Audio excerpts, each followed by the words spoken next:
झारखंड के पूर्व मुख्यमंत्री चंपई सोरेन को लेकर अटकलों का बाजार गर्म है। झारखंड मुक्ति मोर्चा के सबसे वरिष्ठ नेताओं में शामिल चंपई सोरेन के बीजेपी में जाने के कयास लग रहे हैं। खुद चंपई ने भी इशारा किया है कि वे अपने सियासी करियर में एक नए अध्याय की शुरुआत करने वाले हैं। रविवार शाम को एक ट्वीट के जरिए चंपई ने जेएमएम में अपने अपमान का आरोप लगाया और अपने लिए सभी विकल्प खुले होने की बात कहकर पार्टी से बगावत की पुष्टि कर दी। उनका ट्वीट सामने आते ही बीजेपी और एनडीए में शामिल अन्य दलों के नेता चंपई सोरेन के आत्मसम्मान का राग अलापने लगे। दूसरी ओर जेएमएम के नेता चंपई के संभावित पाला बदल को आत्मघाती बता रहे हैं। चंपई सोरेन फिलहाल दिल्ली में है। झारखंड के मौजूदा मुख्यमंत्री हेमंत सोरेन के जेल जाने के बाद चंपई सोरेन को मुख्यमंत्री बनाया गया। फिर जब हेमंत जेल से बाहर आए तो वे चंपई की जगह सीएम बन गए। इसके बाद से ही यह चर्चा होने लगी कि चंपई हेमंत सोरेन से नाराज है। सूत्रों के मुताबिक चंपई शनिवार को कोलकाता पहुंचे और फिर रविवार दोपहर दिल्ली। माना जा रहा है कि बीजेपी के कुछ सीनियर नेताओं से उनकी फोन पर बातचीत हुई और जल्द ही आमने सामने की मीटिंग भी हो सकती है। चंपई सोरेन का दिल्ली में 3 दिन रहने का प्लान है। चंपई के अलावा जेएमएम के 5-6 और विधायकों के भी अलग से बीजेपी के संपर्क में होने की चर्चाएं चल रही हैं। चंपई को अपने पाले में करने के लिए एनडीए कितना उतावला है, इसके उदाहरण जीतन राम मांझी और बाबूलाल मरांडी के बयान हैं। बिहार के पूर्व मुख्यमंत्री जीतन राम मांझी ने ट्वीट कर चंपई सोरेन का एनडीए परिवार में स्वागत किया है। दूसरी ओर बीजेपी नेता बाबूलाल मरांडी ने कहा है कि चंपई सोरेन क्रांतिकारी रहे हैं, लेकिन जेएमएम नेतृत्व ने उनके आत्मसम्मान को चोट पहुंचाई है। चंपई सोरेन आंदोलनकारी रहे हैं और शिबू सोरेन के साथ काम किया है और जिस प्रकार से पत्र उन्होंने जो उन्हें लिखा नहीं है, उन्हें जिस प्रकार से उन्होंने पोस्ट लिखा है तो उससे उनका दर्द झलक रहा है। तो लगता है कि व्यक्ति अंदर से काफ़ी टूट चुके हैं और काफ़ी दुखी लग रहे हैं और दुखी होना भी स्वाभाविक है।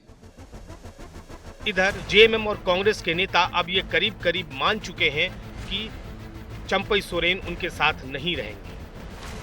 जेएमएम के प्रवक्ता मनोज पांडे ने कहा है कि चंपई क्या फैसला लेंगे इसका अंदाजा उन्हें अब होने लगा है, लेकिन वो जो करने वाले हैं वह उनके लिए आत्मघाती साबित होगा। देखिए, चंपई बाबू एक सम्मानित नेता हैं। आज भी हम लोगों को उनके प्रति हम लोगों का सम्मान है। तमाम पार्टी वर्कर्स, यहाँ तक कि माननीय हेमंत जी भी पिता तुल्य मानते थे उनको, आज भी मानते हैं। एक क्षेत्रीय दल में सबसे बड़ा राजनीतिक पद जो होता है वो मुख्यमंत्री का होता है और वो पद देने का काम पार्टी ने और हेमंत जी ने किया था।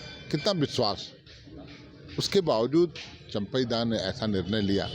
बहुत तकलीफ होती है। अपना एक अंग थोड़ा सा भी चोट लग जाए, कट जाए तो पीड़ा होती है, वही पीड़ा की अनुभूति हो रही है। लेकिन जो भी फैसला वो करने जा रहे हैं, जिसका एक अंदेशा हम लोगों को है, बहुत दुखद है। लेकिन इतना मैं ज़रूर बोलूँगा कि ये जो कदम है उनका, वो आत्मघाती कदम है। ये नुकसान उनको पहुंचाएगा। ये सारी लड़ाई दरअसल झारखंड में ट्राइबल वोट बैंक को लेकर है। झारखंड में आदिवासी वोट बैंक सबसे अहम फैक्टर है और चंपई आदिवासियों के बड़े नेता माने जाते हैं। बीजेपी के पास वैसे तो अर्जुन मुंडा और बाबूलाल मरांडी हैं, लेकिन उनका पीक अब गुजर चुका है। बीजेपी को हेमंत सोरेन से मुकाबले के लिए कोई बड़ा ट्राइबल चेहरा चाहिए। चंपई सोरेन झारखंड के कोल्हान इलाके से हैं और इस क्षेत्र में विधानसभा की 14 और लोकसभा की 2 सीटें हैं। चंपई 7 बार के विधायक हैं और पूर्व सीएम भी रहे हैं। अगर वह बीजेपी में शामिल होते हैं तो यह जेएमएम के लिए झटका होगा। झारखंड में अभी जेएमएम कांग्रेस गठबंधन की सरकार है। राज्य में कुल 82 विधानसभा सीटें हैं और इसमें से जेएमएम के पास 26, कांग्रेस के पास 16, बीजेपी के पास 22 और आजसू के पास 3 सीटें हैं। झारखंड में 28 विधानसभा सीटें आदिवासियों के लिए आरक्षित हैं। अभी इनमें से दक्षिणी छोटा नागपुर एरिया की 2 सीटों पर ही बीजेपी का कब्जा है। संथाल और कोल्हान क्षेत्र की सभी ट्राइबल सीटों पर बीजेपी को पिछले विधानसभा चुनाव में हार का सामना करना पड़ा था।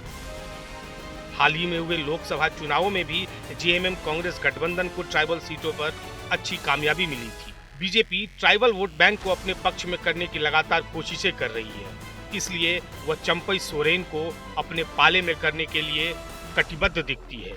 लेकिन सवाल यह है कि क्या पूरे राज्य में चंपई का इतना प्रभाव है कि वे हेमंत सोरेन से मुकाबला कर सकें? चुनाव आज तक।